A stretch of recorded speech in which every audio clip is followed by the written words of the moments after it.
அன்பானவர்களே, இன்றைக்கி நம்ம ஒரு மிஷினரியை குறித்து பார்க்க போகிறோம். அவர் தான் ஆர்கிபால் போர்ட்டர். இவருடைய பிறப்பு 1863ஆம் ஆண்டு. இவருடைய பரம அழைப்பு 1920ஆம் ஆண்டு.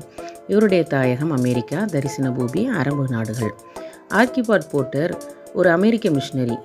இவர் மத்திய கிழக்கில் 13 ஆண்டுகள் பணிபுரிந்தார். முதன்மையாக பாலஸ்தீனத்தில் அல்-ஹராக் தனது 8 வயதில் ஒரு மிஷினரி கூட்டத்தில் கலந்து கொண்டார். மேலும் ஆப்பிரிக்க மிஷன்களின் முன்னோடியான ராபர்ட் மொபட் தனது மிஷினரி அனுபவங்களை கூட்டத்தில் பகிர்ந்து கொண்டார். அன்று போர்ட்டரின் இதயத்தில் ஒரு மிஷினரி நெருப்பு மூட்டப்பட்டது. அது ஒருபோதும் அணைக்கப்படவில்லை. சில நாட்களுக்கு பிறகு சீனாவை சேர்ந்த ஒரு மிஷினரிகளாக சீனாவுக்கு வரும் இளைஞர்களை ஊக்குவிக்க போர்ட்டர் கலந்து கொண்ட தேவாலயத்திற்கு சென்றார். இதன் விளைவாக ஒரு மிஷினரி ஆக வேண்டும் என்ற அவரது ஆசை மேலும் ஆழமானது. 1888ஆம் ஆண்டில் அல்-ஹராக்கில் மிஷன் பணிகள் பற்றி ஒரு மிஷினரி பத்திரிகையில் படித்தார். அவர் படித்து கொண்டிருக்கும் போது அது உனக்காக என்று தனக்குள் ஒரு குரல் பேசுவதை கேட்டான். சில மாத மருத்துவ பயிற்சியை தொடர்ந்து அவர் தனது மனைவியுடன் ஹெராக் சென்றார்.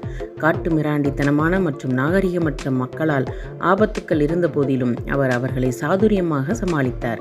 அவர் நோய்வாய்ப்பட்டவர்களின் வீடுகளுக்கு சென்று மருத்துவ உதவிகளை வழங்கினார். அது நற்செய்திக்கான கதவுகளை திறந்தது. 1892இல் அவரது மனைவி இறந்த போதிலும் போர்ட்டர் 1896 வரை பாலஸ்தீனியர்களிடையே தொடர்ந்து பணியாற்றினார் மற்றும் அவர்களில் பலரை கிறிஸ்துவுக்காக சம்பாதித்தார்.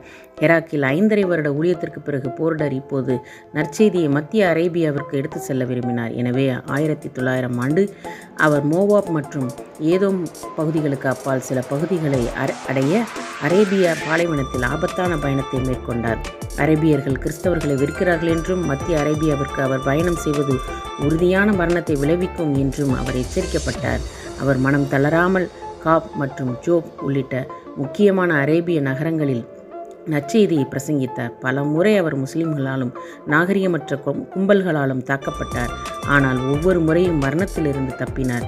அவர் பாலைவன ஆயிரக்கணக்கான மைல்கள் சவாரி செய்து அரபு நற்செய்திகளையும் சங்கீதங்களையும் விநியோகித்தார். மேலும் நூற்றுக்கணக்கான மக்களை நற்செய்தியின் வெளிச்சத்திற்கு கொண்டு வந்தார். அன்பானவர்களே, நீங்கள் நற்செய்தி அறிவிப்பின் வாய்ப்புகளுக்கு பதிலளிக்கிறீர்களா?